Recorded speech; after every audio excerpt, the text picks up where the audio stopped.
आईने में अपने पिछले जन्म का खौफनाक सच देखने के बाद हरिया की आत्मा कांप उठी थी।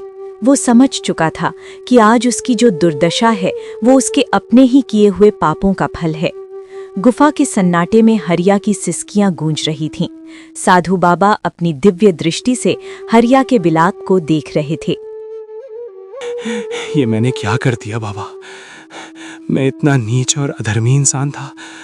अपनी ही औलाद को मैंने जिंदा जला दिया। महाराज, इस पापी को जीने का कोई हक नहीं है। आप अपनी वो कुल्हाड़ी उठाइए और मेरा सर धड़ से अलग कर दीजिए। मैं इस बोझ के साथ और नहीं जी सकता बाबा। मुझे खत्म कर दीजिए, मुझे मौत दे दीजिए। पुत्र हरिया, शांत हो जाओ। ये जो मौत तू आज मांग रहा है, ये तो सबसे आसान रास्ता है। मौत तुझे तेरे कर्मों के हिसाब से आजाद नहीं करेगी, बल्कि तुझे फिर से उसी जन्म मरण के चक्र में धकेल देगी। अगर तू सच में अपनी आत्मा को इस बोझ से हल्का करना चाहता है, तो तुझे उस पाप का प्रायश्चित करना होगा जो तूने ठाकुर जोरावर बनकर किया था। क्या तू उस कठिन मार्ग पर चलने का साहस रखता है? बाबा, अब मुझे अपनी जान की कोई परवाह नहीं है। आपने मुझे मेरा आईना दिखा दिया है। अब चाहे मुझे धधकते अंगारों पर चलना पड़े या अपनी देह का त्याग करना पड़े, मैं तैयार हूं। बस आप मुझे वो रास्ता बताइए जिससे उन मासूम रूहों को शांति मिल सके और मेरा ये कलंकित जीवन शुद्ध हो जाए। महाराज, मैं आपकी हर आज्ञा का पालन करूंगा। बस मुझे राह दिखाइए। तो सुन हरिया, यहां से उत्तर की दिशा में कोसों दूर एक ऐसा प्रदेश है जहां भूल भुलैया जंगल शुरू होता है।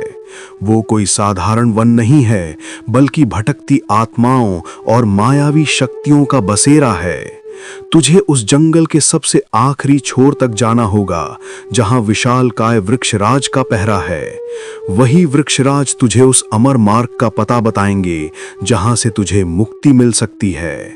पर सावधान रहना, वहां कदम कदम पर यमराज खड़े हैं। भूल भुलैया जंगल?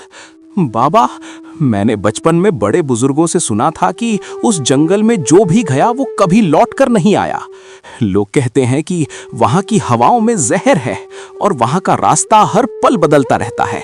बाबा, क्या मुझ जैसे लाचार और वृद्ध इंसान के लिए वहां तक पहुंचना संभव है? क्या वृक्षराज मेरी पुकार सुनेंगे या मैं भी उन हजारों मुसाफिरों की तरह वहीं दफन हो जाऊंगा? भय को त्याग दे हरिया। जो अपने पापों का प्रायश्चित करने निकलता है, ईश्वर स्वयं उसकी लाठी बन जाता है। वृक्षराज तक पहुंचना ही तेरी पहली और सबसे बड़ी परीक्षा है। वे केवल सत्य और निस्वार्थ मन की आवाज सुनते हैं। अगर तेरे हृदय में अपनी बेटी ममता और अर्जुन और गांव वालों के लिए सच्चा पश्चाताप है, तो वो जंगल तुझे रास्ता देगा। महाराज, आपकी वाणी ने मेरे मुरझाए हुए मन में एक नई आशा जगा दी है। मैं अभी इसी वक्त उस महाजंगल की ओर प्रस्थान करूंगा। अगर मेरी मृत्यु भी उस मार्ग में लिखी है तो मुझे स्वीकार है। कम से कम मरते वक्त मेरे मन में ये संतोष तो होगा कि मैंने प्रायश्चित की कोशिश की थी। बाबा, अपना आशीर्वाद इस अभागे पर बनाए रखिएगा।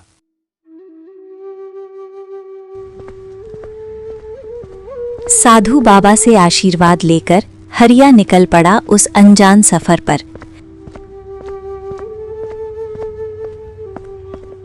दिन भर की थका देने वाली यात्रा के बाद वो उस जगह पहुंचा जहां से भूल भुलैया जंगल की सीमा शुरू होती थी। वहां के पेड़ों की बनावट डरावनी थी और सूरज की रोशनी जमीन तक नहीं पहुंच रही थी। देखो तो सही, आज हमारी सीमा में कौन आया है। एक लाचार और अधमरा इंसान। अरे ओ इंसान, क्या रास्ता भटक गए हो? यहाँ तो परिंदा भी पर मारने से पहले अपनी मौत का इंतजार करता है और तुम यहाँ अपनी अर्थी खुद लेकर आए हो। लौट जाओ, वरना तुम्हारा ये सूखा हुआ मांस मेरे शिकारी कुत्तों का निवाला बनेगा। यहाँ सिर्फ अंधेरा और मौत का राज है। ऐ मायावी शक्तियों, मुझे डराने की कोशिश मत करो। जिसने अपनी आंखों से अपना काल देख लिया हो, उसे तुम्हारी इन धमकियों से कोई फर्क नहीं पड़ता। मुझे उस विशालकाय वृक्षराज के पास जाना है। अगर तुम में साहस है तो मेरा रास्ता रोक कर दिखाओ, वरना किनारे हट जाओ। मैं यहां अपनी जान बचाने नहीं, बल्कि अपने कर्मों का हिसाब बराबर करने आया हूं। जय महाकाल। हरिया की दहाड़ सुनकर वो काली शक्तियां एक पल के लिए सहम गईं। हरिया बिना पीछे मुड़े जंगल की गहराई में बढ़ता गया। लेकिन असली चुनौती तो अभी बाकी थी, क्योंकि भूल भुलैया जंगल अपनी दिशाएं बदलने लगा था और वृक्षराज तक पहुंचने का मार्ग और भी रहस्यमयी होता जा रहा था।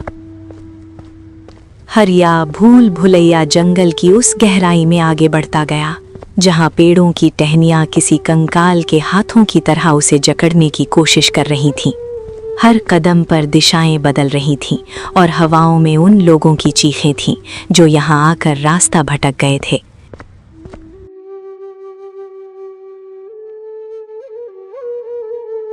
ईश्वर, क्या मेरी आंखें सच देख रही हैं? इतना विशाल और प्राचीन वृक्ष मैंने अपने पूरे जीवन में कभी नहीं देखा। इसकी जड़ें तो पाताल को चीर रही हैं और इसकी शाखाएं मानो बादलों का सिंहासन बनी हुई हैं। यही वो वृक्षराज हैं जिनकी शरण में मुझे अपनी मुक्ति का मार्ग मिलेगा। लेकिन यहाँ का वातावरण इतना शांत और गंभीर क्यों है? ऐसा लग रहा है जैसे पूरा जंगल इनके आदेश का इंतजार कर रहा हो।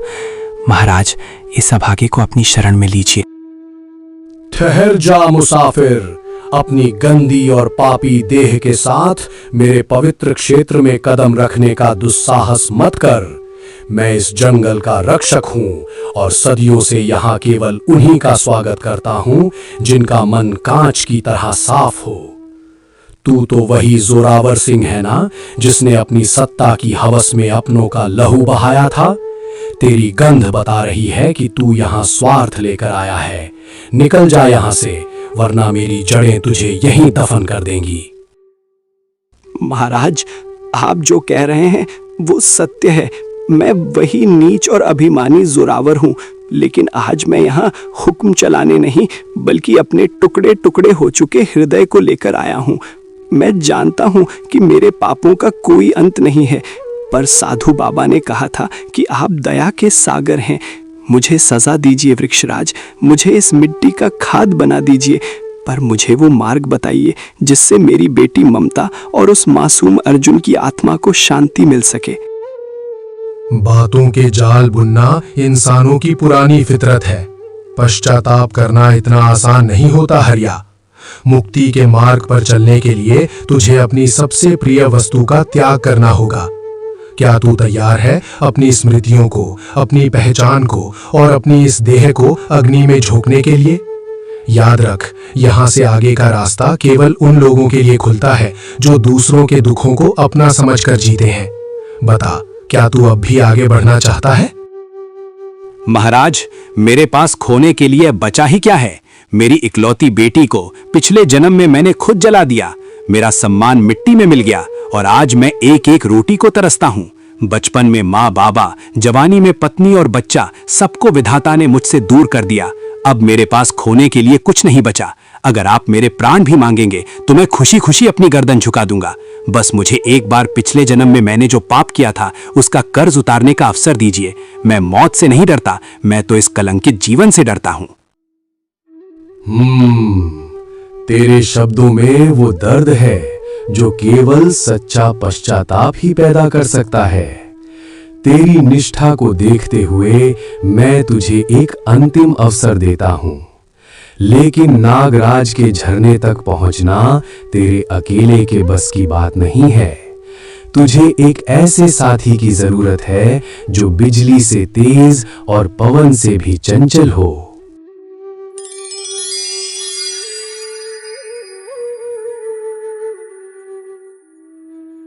रंग बिरंगी रोशनी के बीच से एक अत्यंत सुंदर और शक्तिशाली घोड़ा प्रकट हुआ, जिसकी आंखों में एक अजीब सी समझदारी थी। वो अश्व कोई साधारण जानवर नहीं था, बल्कि वृक्षराज का सबसे वफादार सेवक सुल्तान था। हरिया उस घोड़े की दिव्यता देखकर दंग रह गया। हरिया, ये जादुई घोड़ा सुल्तान है। ये हवा की लहरों पर दौड़ सकता है और तुझे उस दिव्य झरने तक ले जा सकता है जहां नागराज वास करते हैं। ये तेरी रक्षा करेगा, पर बदले में तुझे इसका सम्मान करना होगा। सुल्तान तुझे केवल तभी नागराज तक पहुंचाएगा जब तू रास्ते की हर परीक्षा को धीरज से पार करेगा। जा पुत्र, समय आ गया है कि तू अपनी अंतिम लड़ाई लड़े।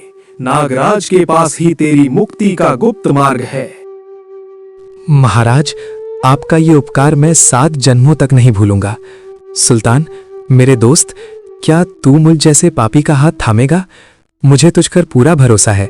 हम दोनों मिलकर उस अमृत झरने तक पहुंचेंगे और नागराज से अपनी भूलों की माफी मांगेंगे। चलिए सुल्तान, वक्त कम है और रास्ता बहुत लंबा। महाराज, मुझे आशीर्वाद दीजिए कि मैं अपने वचन से कभी पीछे ना हटूं। प्रणाम वृक्षराज। हरिया सुल्तान को लेकर बिजली की गति से भूल भुलैया जंगल की गहरी झाड़ियों को चीरते हुए आगे बढ़ चला। जंगल अब और भी डरावना हो रहा था, जहां मायावी साए उनका रास्ता रोकने की कोशिश कर रहे थे। अचानक जंगल का तापमान गिर गया और चारों ओर एक भयानक गुर्राहट गूंज उठी।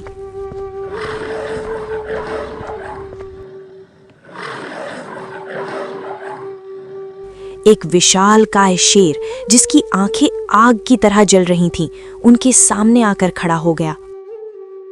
ठहर जाओ मुसाफिरों, इस वन की सीमा पार करने का साहस आज तक किसी मानव ने नहीं किया। मैं इस क्षेत्र का अधिपति हूं और यहां से गुजरने का लगान खून से चुकाना पड़ता है। सुल्तान, तू तो वृक्षराज का सेवक है, फिर इस तुच्छ और बूढ़े इंसान को अपने साथ लेकर कहां भाग रहा है? इसे यहीं छोड़ दे, वरना आज ये जंगल तेरी और इसकी हड्डियों से भर जाएगा। मेरा रास्ता छोड़ने का अंजाम मौत है। वनराज, अपनी मर्यादा मत भूल। हरिया वृक्षराज का अतिथि है और इसका संकल्प हिमालय से भी ऊंचा है। अगर तूने अपनी मूर्खता में हमारा रास्ता रोका तो तुझे वृक्षराज के क्रोध का सामना करना होगा। हट जा पीछे, वरना मेरी टापों की मार तुझे पाताल पहुंचा देगी। आज धर्म की रक्षा के लिए मैं किसी भी शत्रु से भिड़ने को तैयार हूं। एक पशु होकर तू इंसानों की वकालत कर रहा है। धर्म और संकल्प की बातें कमजोरों को शोभा देती हैं। मुझे वृक्षराज का कोई भय नहीं, क्योंकि यहां मेरी ताकत का सिक्का चलता है। अगर तू इतना ही वीर है सुल्तान, तो इस लाचार मनहूस इंसान को बचा कर दिखा। मैं अभी आक्रमण करता हूं और देखता हूं कि तेरी दिव्य शक्तियां इस भूखे पेट का मुकाबला कैसे करती हैं। तैयार हो जाओ। ओम वज्रकायाय विद्महे महाश्रृंगाय धीमहि तन्नो अश्वः प्रचोदयात्। ऐ वन के हिंसक जीव, इस मंत्र की शक्ति तुझे भस्म कर देगी। हट जा मेरे मार्ग से, वरना तेरी आत्मा का अस्तित्व सदा के लिए मिट जाएगा। जैसे ही सुल्तान ने मंत्र पूरा किया, उसके शरीर से नीली बिजली की किरणें निकलीं और सीधे शेर के मस्तक पर जा लगीं। शेर दर्द से छटपटाने लगा और उस मंत्र की प्रचंड अग्नि को सहन नहीं कर सका। वो घायल होकर अपनी जान बचाने के लिए जंगल की झाड़ियों में भाग निकला। सुल्तान, तूने आज साबित कर दिया कि वफादारी और साहस का कोई मोल नहीं होता। अगर तू ना होता तो आज मेरी हड्डियां उस शेर का निवाला बन चुकी होती। मुझे माफ करना दोस्त, मुझ जैसे पापी के लिए तुझे इतनी मुसीबतें उठानी पड़ रही हैं। क्या हम समय पर नागराज के झरने तक पहुंच पाएंगे? मेरा मन घबरा रहा है सुल्तान। ऐसा लग रहा है जैसे कोई अदृश्य शक्ति हमें रोकने के लिए नया जाल बुन रही है, पर मैं हार नहीं मानूंगा।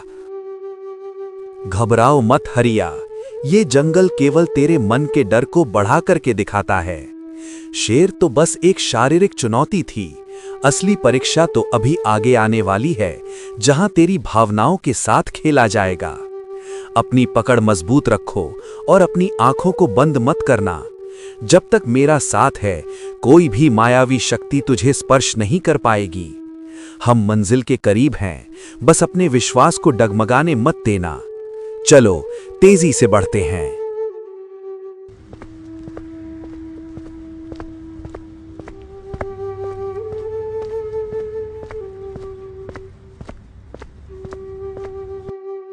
सुल्तान और हरिया अब मायावी घाटी के बीचों बीच थे।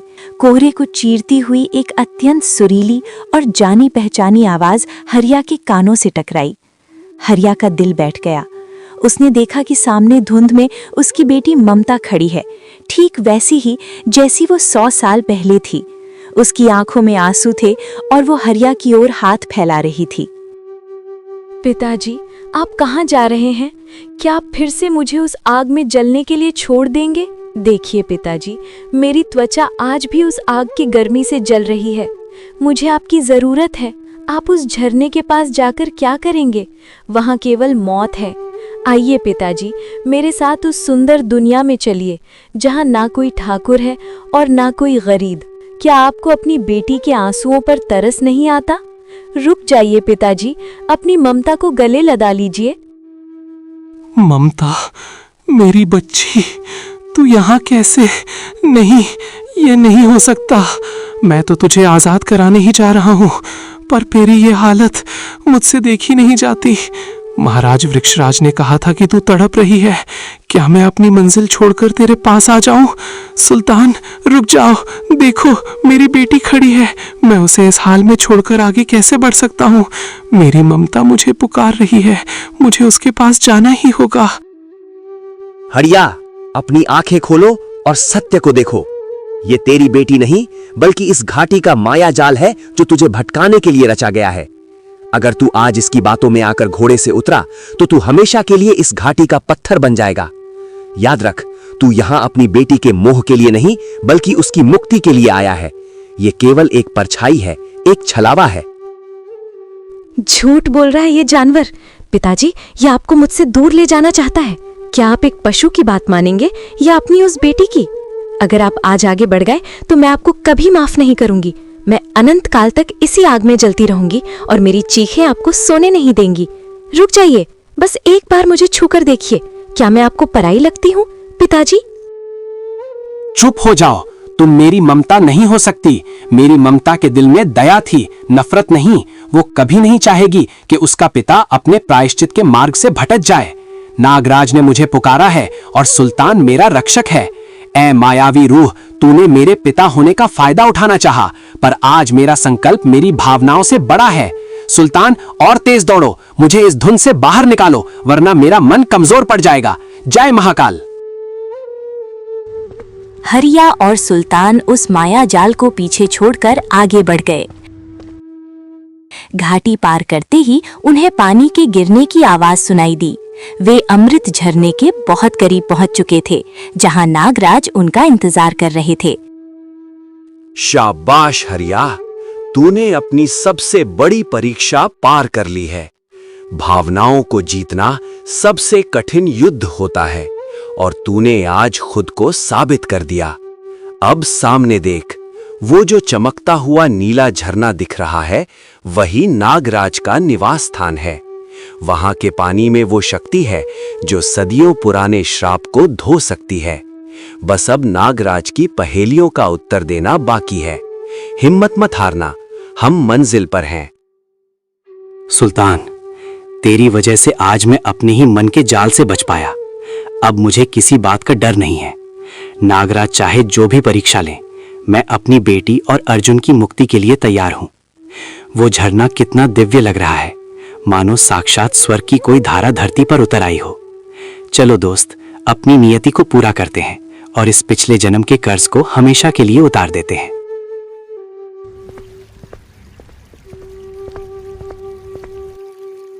हरिया और सुल्तान उस अमृत झरने के किनारे पहुंचे, जहां का पानी नीलम की तरह चमक रहा था।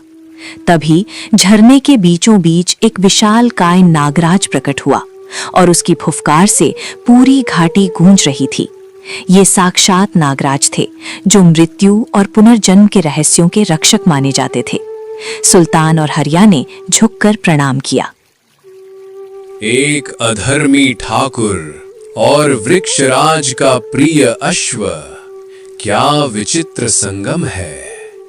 हरिया, तू यहां तक पहुंच गया, ये तेरी वीरता का प्रमाण है। पर याद रख, इस अमृत झरने का पानी केवल उन्हीं को मिलता है जो ज्ञान और सत्य की कसौटी पर खरे उतरते हैं। यहाँ बल नहीं, केवल बुद्धि काम आती है। अगर तूने मेरी पहेलियों का गलत उत्तर दिया तो तू इसी क्षण पत्थर की मूरत बन जाएगा। बता, क्या तू इस अंतिम दांव के लिए तैयार है? हे नागराज, मैं यहाँ जीवन की भीख मांगने नहीं आया हूँ। मेरा शरीर तो पहले ही जर्जर हो चुका है। आप इसे पत्थर बना दें या मिट्टी में मिला दें, मुझे दुख नहीं होगा। पर मेरे पिछले जन्म के पापों ने जिन रूहों को कैद कर रखा है, उन्हें मुक्त कर दीजिए। आपकी हर पहेली का उत्तर देने के लिए मैं तैयार हूँ, क्योंकि मेरा मन अब कांच की तरह साफ है। पूछिए महाराज, इस अभागे की क्या परीक्षा है? तो सुन मेरी पहली पहेली। वो क्या है जो सबके पास है पर कोई उसे देख नहीं सकता?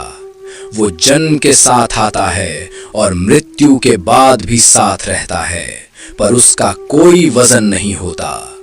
अगर वो मैला हो जाए तो गंगा का पानी भी उसे साफ नहीं कर सकता, और अगर वो शुद्ध हो जाए तो भगवान भी उसके वश में हो जाते हैं। सोच कर उत्तर देना हरिया, क्योंकि तेरा एक गलत शब्द तेरा अंत कर सकता है। महाराज, इसका उत्तर बहुत सरल है। वो वस्तु है मनुष्य के कर्म। कर्म ही हमारे साथ आते हैं और मृत्यु के बाद भी हमारी पहचान बने रहते हैं। कर्मों का कोई भार नहीं होता, पर इनका बोझ 7 जन्मों तक ढोना पड़ता है। अगर कर्म पाप से मैले हो जाएं, तो कोई भी तीर्थ उन्हें शुद्ध नहीं कर सकता। केवल प्रायश्चित ही उन्हें साफ कर सकता है। और शुद्ध कर्मों वाले भक्त के वश में तो स्वयं ईश्वर भी हो जाते हैं। क्या मेरा उत्तर सही है? उचित है, तूने सत्य को पहचान लिया। अब मेरी दूसरी और अंतिम पहेली सुन, जो तेरी मुक्ति का द्वार खोलेगी। वो कौन सी चीज है जो हारने पर मिलती है, रोने पर हंसाती है, और जो मरकर भी कभी नहीं मरती? वो तलवार से नहीं कटती, आग में नहीं जलती, पर एक पल की खामोशी में भी सब कुछ कह देती है। अगर तूने इसका मर्म समझ लिया तो तू आज आजाद हो जाएगा। बता हरिया, वो क्या है? महाराज, ये कोई वस्तु नहीं, ये सच्चा प्रेम और क्षमा है। इंसान जब अहंकार में सब कुछ हार जाता है, तभी उसे सच्चे प्रेम का मूल्य समझ आता है। प्रेम के आंसू ही आत्मा को शांति की हंसी देते हैं, और प्रेम वो शक्ति है जो शरीर के मरने के बाद भी रूहों को जोड़े रखती है। इसे कोई शस्त्र नहीं काट सकता। आज मैं अपनी बेटी और अर्जुन के लिए उसी अमर प्रेम और क्षमा की भीख मांगने आया हूँ।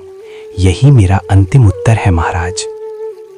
हरिया का उत्तर सुनते ही नागराज ने अपनी फन हिलाया और नागराज के मस्तक की मणि से एक दिव्य प्रकाश निकला, जो हरिया के हृदय में समा गया।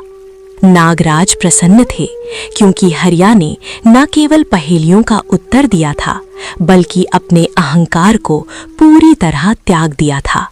सुल्तान ने एक हर्ष भरी हिनहिनाहट की, क्योंकि मुक्ति का क्षण अब बहुत करीब था। सत्य, तूने आज अपने पिछले जन्म के ठाकुर को मार डाला है हरिया।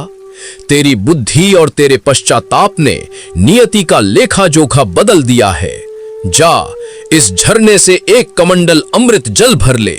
जैसे ही तू ये जल उन रूहों पर छिड़केगा, वे सदा के लिए इस लोक के कष्टों से मुक्त हो जाएंगी। पर याद रख, इसके बाद तेरा यह शरीर भी शांत हो जाएगा। क्या तू इसके लिए तैयार है? इससे बड़ा सौभाग्य मेरे लिए और क्या होगा महाराज।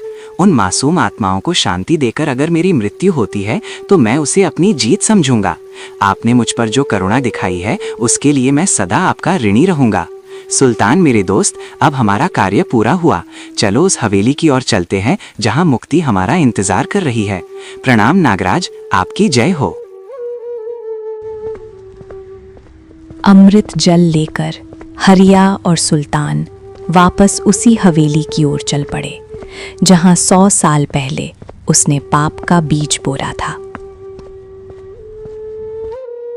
जैसे ही वे हवेली के पुराने और खंडहर हो चुके चौक पर पहुंचे, वहां वही 3 रूहें, ममता, अर्जुन और तांत्रिक, अंधेरे में लिपटे खौफनाक तरीके से खड़े थे।